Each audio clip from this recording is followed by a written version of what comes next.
আজকের সভা আমরা সমাপ্ত ঘোষণা হবে এবং এই বক্তব্যের মধ্যে দিয়ে এই সভা শেষ হবে। আসসালামু আলাইকুম। আমি আপনাদেরকে গত 12 বছর ধরে আমার সাথে এই রাস্তায়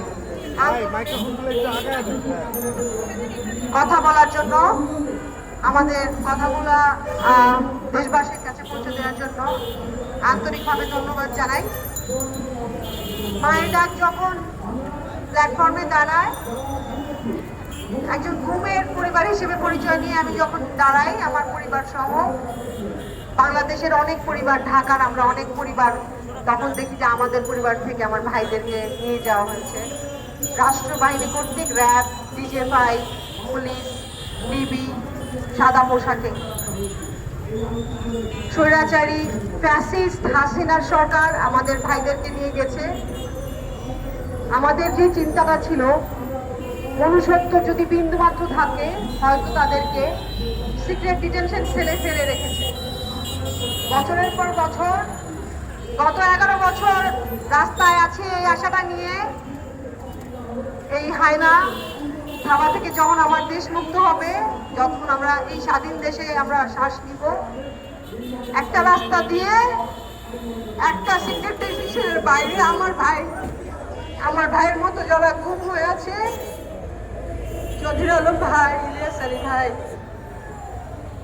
আমাদের বংশালের যে সোহেল ভাই, চঞ্চল ভাই, দুর্গাপুরের ভাইরা, উত্তরার, আমার সাথে আমার ভাইয়ের সাথে যত ভাইয়েরা, আমাদের ঢাকার বাইরের, লক্ষ্মীপুরের, সিলেটের, চিটাগংয়ের, রাজশাহীর, পুরা বাংলাদেশের, আজকে কিন্তু সরকার গঠনের পরে 6 দিন পার হয়ে গেছে। আমরা জানি না এখনো আমার ভাইদের কি হয়েছে। আমরা অনেক সাংবাদিকদের অনেক কাজ দেখছি, তাদের রিপোর্ট দেখছি,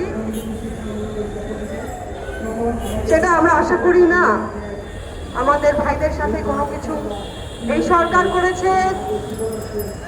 বেআইনিভাবে তাদেরকে সিক্রেট ডিটেনশন সেলে রাখার পরে আমি আসলে বলতে পারি না যে এই রিপোর্টগুলো আমরা পড়ি, কাদেরকে তারা ইঞ্জেকশন দিয়ে শীতলক্ষা নদীতে ফেলে রাখে।